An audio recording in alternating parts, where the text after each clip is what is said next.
I'm Vernon Kay and you're listening to a very special edition of Tracks of My Years featuring an absolute icon of music and entertainment. She sold over 100 million records across 6 decades, has a trophy cabinet chock full of awards including a Grammy, an Emmy and an Oscar. And she's also known for being a trendsetter, an activist, a philanthropist and a fabulous human being. At 77, she's still capable of first, and she recently released her first festive album called, appropriately, Christmas.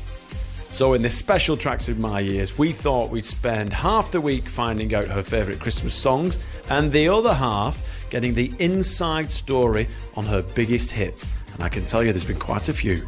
It's my absolute pleasure to welcome to Radio 2, Cher. Thank you. We're going to kick off your Tracks of My Years with one of your early hits, your first hit actually. I think you were 18 when this was a hit. It's called All I Really Want to Do. We'll play it and then we'll chat about it. Now I ain't looking to compete with you. Beat I choose, baby, be friends. So tell us about the time when that was released. You just moved to LA, right? Were you 16 no, or 18? I was from LA. Yes, I must have been 18 because we became famous when I was 19. Right. Okay, what do you remember about that specific track, about it charting, about the whole rigmarole of becoming a pop star, I guess? I was really, really nervous. I've never been very confident about singing. And Wait. A lot of people are going to find that difficult to believe. Surely. Oh. Tough. So I wanted Sonny to sing on it with me. And he went, no, Cher, no, you're going to do this. And I just didn't want to do it by myself. And so then I ended up doing it. But I was really nervous and I was really excited. And my friend, Tyler, told me that excitement and nerves can be mistaken for one another. He said, lean into the excitement. Lovely. And did you enjoy the process of everything that was involved with having a hit single back in the day? Because it must have been new, it must have been exciting, like you said, you were nervous as well.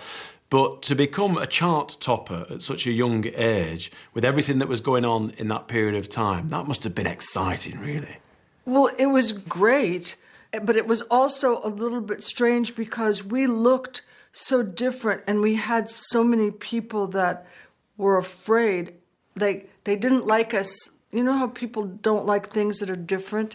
So the grown-ups didn't like us at all, and we finally had to, one of our best friends, who was like a giant, Big Jim, started coming around with us because people were always trying to fight with Sonny just because we looked strange. And, you know, and we thought we looked fabulous. Well, you did, looking back at all the clips that are available to watch these days. You guys did look fabulous, and it looked like you were having a lot of fun as well. We did. We had so much fun. But there's a man named Jack Good. He had done a show here. I think it was called Ready, Steady, Go. Yes, that's correct. Okay, and so he was doing a show in America.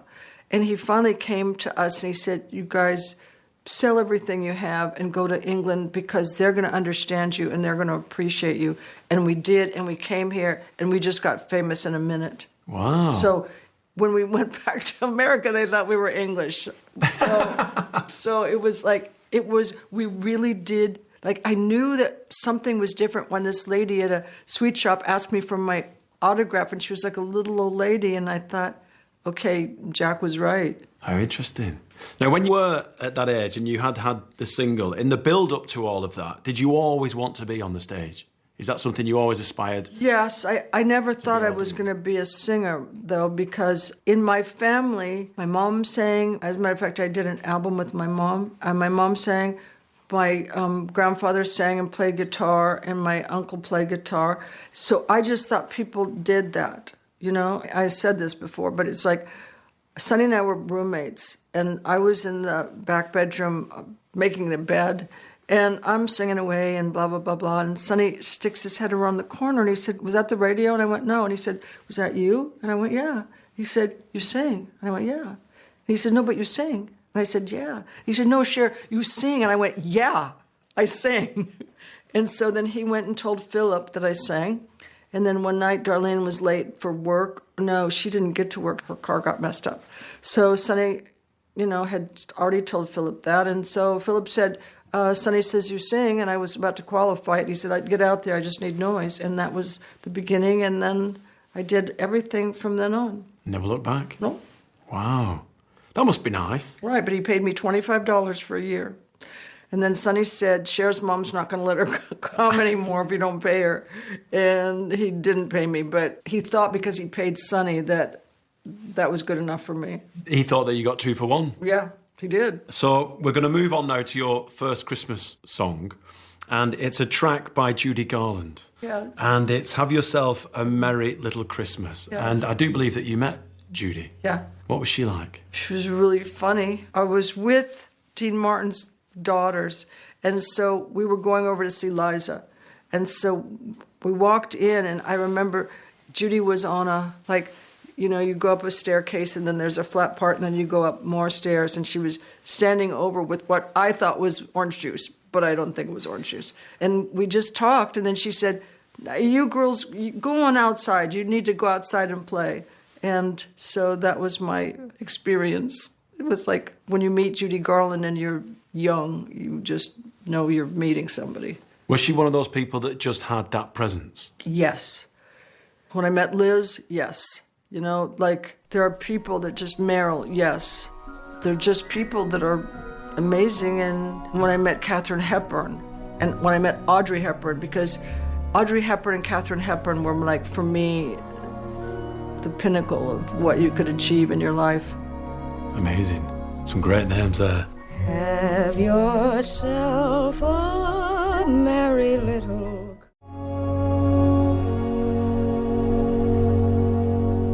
Taken from the film Meet Me in St. Louis, that was the wonderful Judy Garland with Cher's first Christmas song choice, Have Yourself a Merry Little Christmas. Next up, it's that tremendous story song that reached the top of the Billboard 100 charts. It's Gypsies, Tramps and Thieves. I was born in the wagon of a traveling show. My mama used to dance for the pound and lay their money down. Does that bring back happy memories? Not really. No? No, because... Let's get into that. No, because like Snuff Garrett, he could do a whole album in like 8 days. And so I was like just running through it. And I mean, it sounded pretty good, but it just was, for me, it was like, hurry up, hurry up, hurry up. So it was literally like a conveyor belt of recording? Absolutely. Oh, that must have been like a whirlwind. It was. Wow. But that's kind of the way we were doing this album. Right. Because we had a time frame. I didn't realize that, but if you're going to do vinyl, you have to do it really early, because during COVID, a lot of vinyl companies shut down. Yeah, absolutely. But to have a number one single in America, who was the first person that called you and congratulated you? Can you remember? My mom. That's sweet. What did she say? Congratulations. Was it that simple? No, she said, I knew you had it in you. Oh, bless. And then with everything that came with that, having a number one in the United States, the top of the Billboard chart was a big deal. More than it is today, it feels like. Did the whirlwind just pick you up and scoop you off your feet, like Yes. the crazy world of show business? Yeah. There were pictures that we took here that I don't even remember how we got in the positions. I don't remember them because we got famous like the first day we were on the cover of some big newspaper, and then we did Top of the Pops, or I don't know, and then we just didn't stop. And I remember one picture, and I went, Sonny, how did we take that picture? I don't even remember it. So, yeah, it was rough, but it was great. It sounds like you have really fond memories of the UK. Absolutely. I'm not saying this to whatever, but we couldn't have become famous if we hadn't come here. Because the young kids liked us, but the mid and grown-ups, they just weren't having it. You had a parallel career, pretty much, because not only were you at the top of the Billboard charts, but you're also a fabulous actress. And how did that transition work seamlessly, or was it difficult back then to run the two hand in hand? It was difficult to get a job. Once I got a job... Even though you were top of the charts? Didn't make any difference. Really? They don't care. I mean, and it makes sense, you know, just because you can sing doesn't mean you can act. And I knew everybody. I knew, like, all these people that wouldn't give me a job were all my friends. And all my friends were actors, too. And so I went for an audition for Joe Papp for Circle in the Square Theater and whatever. And when I left, there was a thing that said, call Robert Altman. And I was like, okay. And I called him, and he said, so I understand you want to be an actress. And I said, yeah. And he said, well, I'm going to do something for Broadway, and I'm going to send a script, but I'm not offering you the part. And I was like, okay. He said, I'll send it right over. Well, it didn't come right over because of the Puerto Rican Day Parade.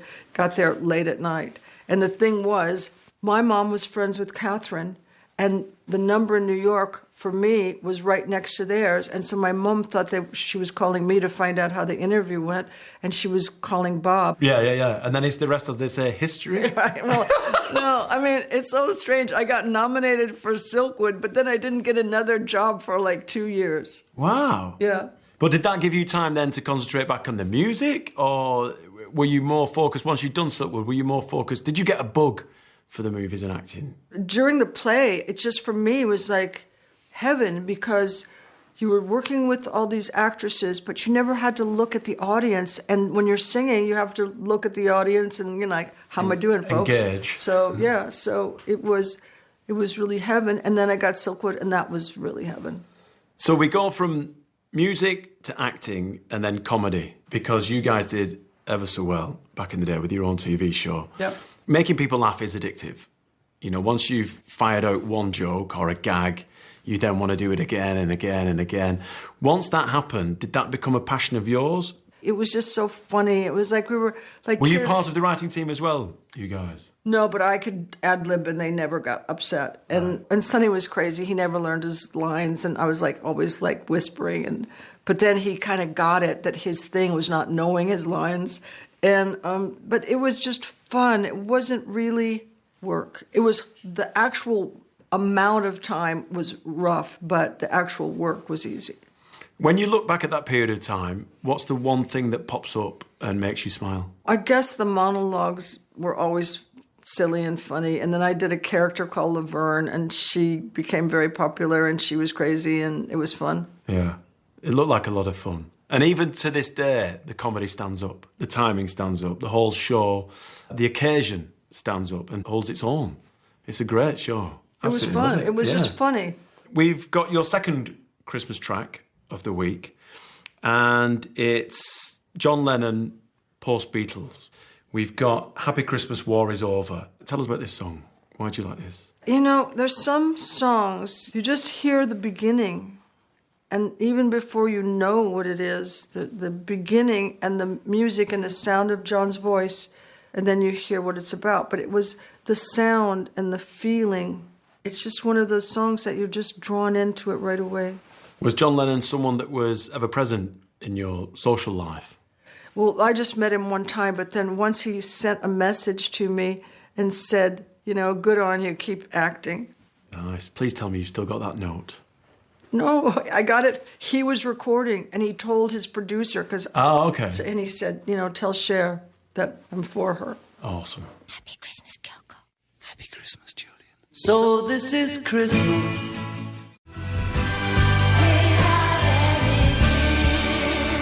That was the unmistakable Happy Christmas, War is Over by John Lennon and the Plastic Ono Band. I'm Vernon Kay, and you're listening to Cher. And as you would expect from such a music icon, she is doing things slightly differently. In this special Tracks of My Years, we'll be spending half the show playing her favourite Christmas tunes and the other half getting the stories behind her biggest hits. And this was her first UK #1. From the film Mermaids, it's the Shoop Shoop song, It's in His Kiss. Does he love me? I want to know. How can I tell? It's in his kiss. Oh, yeah, it's in his kiss. Well, if you see it in the movie, it's really funny. It's so strange because I never had the hit on it, but everybody thinks it was. And like when I would sing it on my show, like when my road show, everybody would just start clapping like mad. And I just thought, I wonder why, because I didn't have the hit, but I'm going to take the applause. Yeah, why not? It was a bigger hit here than it was in America. It was the first UK #1 single. And so back again, we've come full circle. See? We're back in the UK. We're showing you our love and how much we appreciate you, Cher. Why do you think, this is kind of a personal question for you, really. Why do you think we've embraced you? It's a big question. I don't know. There's no reason for it. It's just sometimes someone sparks something in a group of people. I didn't expect it, you know, but I knew, like, when Jack said, I know, because I'm from there, I did a show there, I know they're going to love you. And he said, people here just don't understand you, and they will. And you guys did. Yeah, absolutely. So we're now at a period in your life where acting really, really starts to snowball. With a series of hits, Silkwood, Mask, The Witches of Eastwick and Moonstruck, for which you won an Oscar. Surely that's one of the proudest moments of your career. It was. But I was so nervous that I didn't do any of the things. I didn't really have a speech, so I didn't thank my director. I didn't thank my fellow actors. It was just, I can't imagine. I'm sitting there, and usually it's very hard to win an Academy Award for a comedy. And I'd lost once before in Silkwood. So I'm just sitting there, and he's reading the people, and then he opens the envelope, and he takes a big breath, and I think, I lost because it doesn't take a big breath to say Cher. And so I kind of just relaxed and thought, okay, who's going to win it? And then he said my name, and I went deaf. I just really went deaf. And I was so gobsmacked. I was so like, whoa, this is crazy. And I got up and lost my earring and walked up to the stage and couldn't think of anything but whatever I said. And my mom was in there somewhere. And so I didn't do the right thing. And Norman Jewison was so upset, and I could understand it. But it's forgivable, though, because it's an Academy Award, and like you said, they're so difficult to win. But I guess the moment, the occasion, dare I call it a circus, it's so overwhelming when you see it. It's a constant flow of people on the red carpet, all these big faces, the big names in the audience, and then you've got to go up there, and it must be a mixture of emotions because you've got to say a few words, but you're so proud of the body of work that you've just completed. We missed it. We missed the whole thing. We were running towards, we got in just as they were giving the first award. So there was no cameras, everybody was gone. Wow. All right, well, I wish we could talk more about that, but unfortunately we've got to move on to Christmas. Okay. The next Christmas track we've got is All I Want for Christmas by Mariah. I mean, Mariah's a great vocalist, isn't she? Yes. Unbelievable. Yeah, she can do things with her voice. It's unbelievable. And that tune in particular, All I Want for Christmas, it's now Christmas. That's Christmas, that Right. tune, Right. Do you have any fond memories of that? Is that something that's on your Christmas playlist? I mean, it has to be because it's on every Christmas playlist. No, it is. When you hear what she can do with her voice, it always amazes me. And so it's a thrill to hear somebody who's able to sing so well. Let's put Mariah to one side. Is there anyone throughout your career who's been new on the scene and you've gone, oh my goodness me, who is this? I knew Stevie a little bit before, but Stevie he's fresh all the time. And I was like always just so shocked and put him on such a pedestal where he belongs. Stevie Wonder. Yeah. We have a clip that we play on a regular basis from a UK music show. I think it was called Top Gear from back in the day. And Stevie Wonder is actually a session drummer for Jimi Hendrix. And during this track that we play several times, because it's just beautiful, it's perfect, it's Jimi Hendrix and Stevie Wonder, Jimmy on the guitar, Stevie on the drums, just playing against each other in a battle. It's unbelievable. It wasn't rehearsed. It was all ad-libbed. It was just those guys literally feeling each other out. And it's so special that we have to keep playing it on a regular basis because so many people request it. That's great. I met Jimmy once.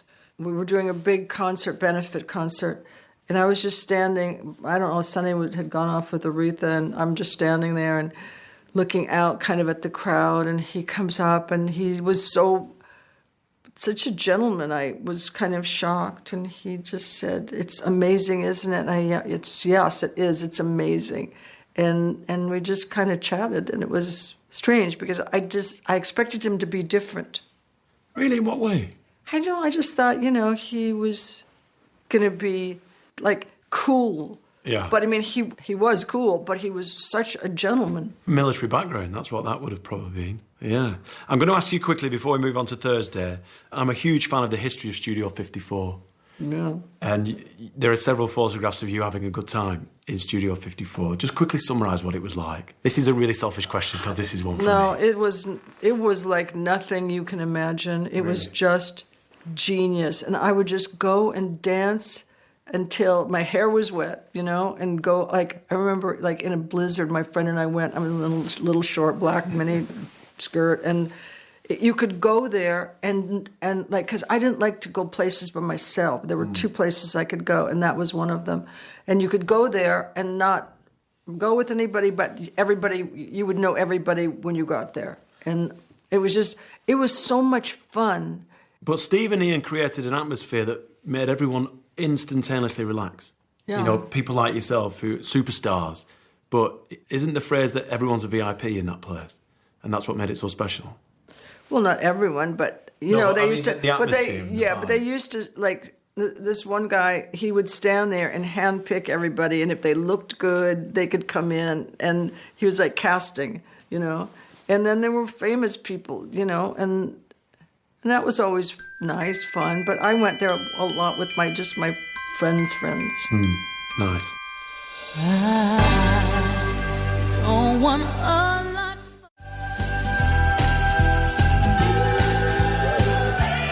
Well, many say Christmas can start when you first hear Mariah Carey sing All I Want for Christmas, and Cher obviously agrees. Next, it's Cher at her most majestic. From the film Mamma Mia, here we go again, it's Fernando. Can you hear the drums, Fernando? My friend Fernando. So there you go, that's Fernando by yourself. You performed this in Mamma Mia, here we go again, with Andy Garcia. Did you realise at the time, I mean, I'm sure you did, but the body of work that ABBA have and did, their CV, I guess you'd call it, is just outstanding, isn't it? Songwriting and You know, I never realized how brilliant the songs were until I started to sing them. And I did them differently, but they were, like, One of Us is one of my favorite songs that I've ever done. And Fernando, too. And Chiquitita in Spanish, which was difficult. I just didn't realize it.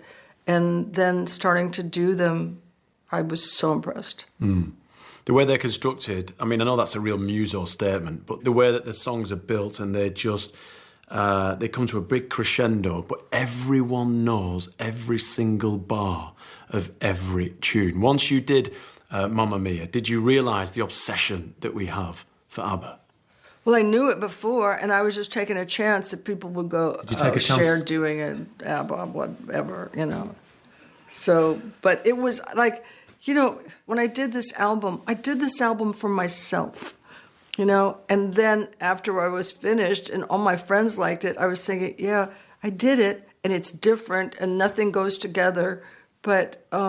It's very brave, though, people... doing your own album of ABBA covers. Oh, but I knew the boys by that time, but they were excited. They were really excited. So, look, you do things when you're an artist, and some of it hits, and some of it is like doesn't work at all. So, I just wanted to do it. Nice, good for you. Now, looking back at your career, do you collect memorabilia, or have you got or kept stuff from early on in your career? Actually, my mom collects things. My mom gave me as a present the outfit I was wearing when I landed in England, which was like so shocking to me. My mother collected everything. And I collect all my stuff from Bob Mackie and items, you know, like swag and, you know, different things. Yeah, nice. Was music always around in your house growing up? Yeah, always. Or what kind of music was on in the background? Well, like anything from Tito Puente to Hank Williams. The first song I learned was a song called Hey Good Lookin', and I think it was Hank Williams. Right. So, Cher, just tell us about this Christmas album, please. It's Christmas time, and it just fills you with Christmas spirit. I mean, I think I've said it all, but I have to have some words from you because, you know, everyone loves Christmas, and it's such an important time for everyone's lives, friends, family, loved ones. But the music in the background of everyone's households during this period of time is something you never forget as a kid. Is that something you wanted to do with this album? Make people think of you and they think of Christmas, or think of Christmas, think of you and the album and all that kind of stuff? No, what I wanted to do was do an album that would make people feel happy. You know, I wanted it to be joyous, and that's why there's so many, like Chuck Berry, Run Run Rudolph, and Santa Baby. I mean, I just wanted it to be great as I could do it, and pick songs that even if they didn't go together, they made you feel good one after another. And Except like the Michael Bublé, which is tearjerker. Yeah, but what do you expect with Michael? Come on. And you've got Stevie on there. I'm going to call him Stevie from now on because that's how you've introduced him throughout the week. Cyndi Lauper. Yep. Another great name. And Darlene Love. Yep. Amazing names. But I guess if you picked up the phone, you could have whoever you wanted, right? Because you're Cher? I don't know. Yes, come on. Just say it. Yeah. Yeah. No, but it's not true. It's not true. I probably could have a lot, but I couldn't have everybody. But I wouldn't want everybody. Well, I guess so. But, it's all, thanks to the legacy that you've created and everything that you've done in your career, I'm sure that people will pick up the phone and just say yes straight away. Well, the people that were on it, they were people that I really wanted and needed. And so I would have been disappointed, but thank God I didn't have to be disappointed. The Christmas song we've got for today is Snowman by Cher. Yes. I don't think it gets better than that. That's a big statement coming from you. Yeah. I just don't think it gets better than that. All right, well, let's play it. Don't cry, snowman, not in front of me. Who'll get my snowman and me? That's the song that went viral on TikTok as part of the Snowman Challenge, where users attempt to sing an entire verse in one breath. That was Sia and, of course, Snowman. Now Cher's penultimate pick became her biggest song of all time, although it cost her a lot of money. We'll learn why after we hear Believe. No matter how hard I try, do you believe in love? Tell us the story, please, behind Believe. Oh, you can't even imagine. About 30 people wrote on it, and I wrote and didn't even ask. I was so stupid, I didn't even ask to get a writer's credit. And I wrote, I've had time to think it through, and maybe I'm too good for you. I got my toe stuck in a faucet. I was in the bathtub. This is what I was thinking. A chick can be upset for one verse, but not for two. Not on one of my songs. Sure, it sold 11 million copies and you didn't get a credit. I know, and I could have gotten a lot of money. You could have had an extra conservatory with that. I know. Crikey. How did songs like that come about? Because it is synonymous with you and you're synonymous with that. You know, when people hear it, I personally visualise you, because that song to me, it's such a big tune. How does all of that come about if there are so many people writing on it? It must be difficult. I think Mark's partner, who started it, and then some other guys got involved because the verse was so bad and I couldn't make it good, and I got into a big fight with Mark, and Mark kept saying, you got to sing it better, you got to sing it better. And then finally I went, if you want it sung better, get somebody else. And I walked out. And then in the morning I saw Rochford, he was singing into a vocoder. And I called Mark and said, what about a vocoder? And he went, no, you got to do it at the time. And then he said, but I've been working with this thing that I just got sent. It's called a pitch machine. And he said, and I've done some things. He said, but give me a couple of hours with it. And so I went in and to the studio, and he said, sit down. And I thought, well, that's never a good sign. And he started to play it, and it was just like, oh my God, this is amazing. It was a revelation. Yeah, it was just, I couldn't believe how fabulous it was. And my favorite thing was that you didn't know it was my voice in the beginning. But did you have a lot of fun playing around with it? There must be, so on tape somewhere, digitally, there must be so many different versions of you guys just playing around with that machine.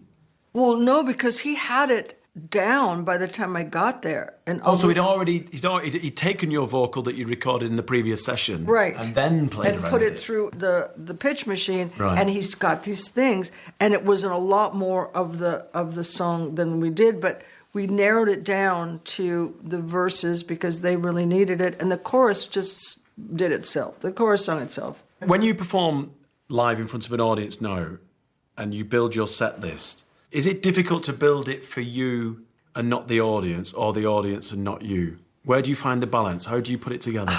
I pick the hits that I love, and then I put in some other songs and hits from like old days. Like I'll do a medley of the old songs, so I'll do that. And then I do a couple of songs that I like that were hits for somebody else. I just want to make it fun for myself, and also I always sing my songs the way they were when they were hits, because I hate it when people do a song that they're tired of doing, so they do it another way and then people are disappointed. So I can make it fresh for myself. All right, thank you, Cher. The last Christmas track we're going to play is DJ Play a Christmas Song, which has a vocoder in it. Was that on purpose? Mark did that afterwards. When I heard it the first time, I was really so excited, and I couldn't have been happier if I was twins. Cher, thank you so much for this week. It's been an absolute pleasure and an honour. We could sit forever because it sounds like you've got some amazing stories. I think we've had more name drops in this conversation this week than we have in the entire series of Tracks of My Year since I've been doing it. And I didn't even touch it. I know, and some wonderful names as well. Good luck with the Christmas album. Thank you. We're really excited to be playing it, and once again, it's an absolute joy. Thank you. Thank you. No one on the streets and the city is quiet. I should be.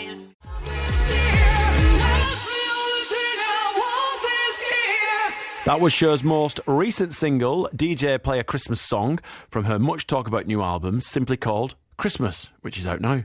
So my big thanks to Cher for the incredible stories and choices.